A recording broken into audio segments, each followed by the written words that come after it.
Bienvenidos a Ifa Stories, donde la sabiduría ancestral se une con la narración moderna. Adéntrate en el mundo sagrado de Ifa, el sistema espiritual yoruba, donde cada historia encierra el poder de la adivinación, el destino y un profundo conocimiento cultural. Acompáñanos mientras desvelamos los misterios de los orishas, las fuerzas divinas que guían nuestro camino, Orunmila, los irunmoles y muchos más. Cada historia es un puente entre el pasado y el presente, tejiendo lecciones atemporales que inspiran, iluminan y transforman. Abraza la sabiduría, honra la tradición y embárcate con nosotros en el corazón de Ifa. Suscríbete ahora y deja que las historias te guíen.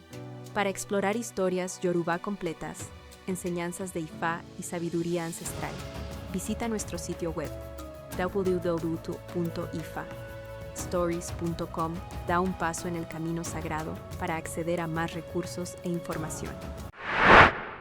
Cuando Obatala maldijo a Lugun. Historia.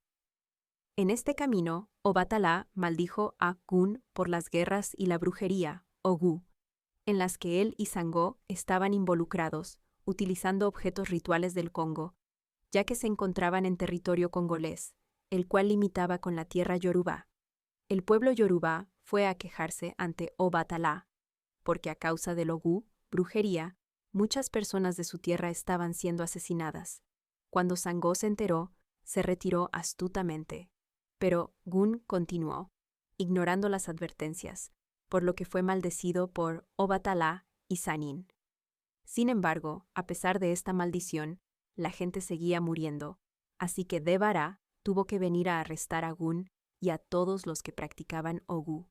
Entonces, Sanin vino y alimentó a Obatala con hojas de peonía, para quitarle la maldición de la boca. Nota: el Awo, sacerdote de Ifa, de este Odú.